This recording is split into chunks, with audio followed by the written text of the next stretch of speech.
Hey everyone, it's Lena. Thank you for joining me for this oil painting time-lapse. I'd like to give a big thank you to Strathmore Artist Papers for supporting my art and my channel by sponsoring this video, and they were very kind to send me some of their new 400 series oil painting paper. So in this video, I will be sharing with you the process of the painting I made, as well as some information about this paper. For this painting, I'm working with Princeton synthetic paintbrushes, and as always, my Gamblin artist oils and mediums. The first step in my process is to tone the paper, so I'm using burnt sienna and picking up some Gamsol on my paintbrush to add to the burnt sienna, and this dilutes the paint similarly to how water would dilute watercolor, and I just cover the surface entirely. You don't have to do this, I just enjoy painting on a toned background more than a blank white one. Then I sketched the outline of the subject and just started applying the first color layer. I usually save all the details for the last layer, so I'm just trying to get all the basics down before refining the painting more, and gradually I'm adding a little bit of medium to the colors I use on my palette as I paint, which was a mixture of 50% Gamsol and 50% Galkyd.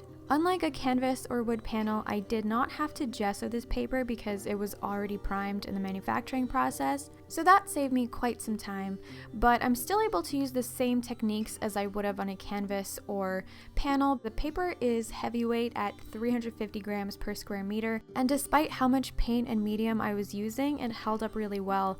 There were no stains on the back, no oil seepage. Though you can't really tell from this camera angle, the paper has a traditional canvas texture like Belgian linen, which are actually some of the priciest canvases you can get, and this option is way more convenient with cost, storage, and traveling because you get multiple surfaces to work with per pad. The paper comes in 3 sizes, 9 by 12, 12 by 12, and 18 by 24. The 18 by 24 is available as individual sheets as well. There are 10 sheets per pad, and although the packaging says oil painting, you can actually use these with acrylics as well. Because this is a time lapse, it doesn't really show when there is drying time between layers, but I did allow the first round of colors to dry for a few days before going back to the face and refining those details. And once it looked a little more real and polished to me, I proceeded with painting the rose and the rest of the painting. She does have a crown of lights, but it doesn't look like it yet. I saved that detail for last, as you will see later. After I finished my first layer, I waited a few days for the painting to dry completely, and then I would need to use a technique called oiling out, which involves applying a medium over the painting. And after my first color layer dried, you can see that the colors lost a little bit of intensity as they dried. Here's a side-by-side comparison of that. And so in order to even out all the colors and be able to see the tonal values more accurately, oiling out is a technique you can use.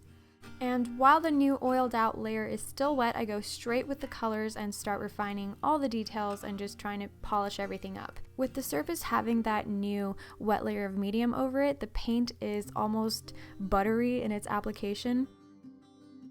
I love adding a little element of nature to my portraits, so I painted the rose, which roses I've been making their way into my art for many years now, and I gave the model a crown of fairy lights because I thought they'd be interesting to paint and maybe also add a little extra spark or magic to the piece.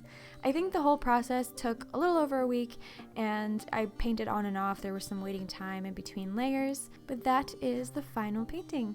So I hope you enjoyed this oil painting time-lapse as much as I enjoyed creating the painting. And again, massive thank you to Strathmore for supporting my art and my YouTube channel. There are so many more paintings I can create now with all of this fantastic paper, and here's their website if you want to check them out. Thank you so much for watching. I'm wishing you a beautiful and inspiring day.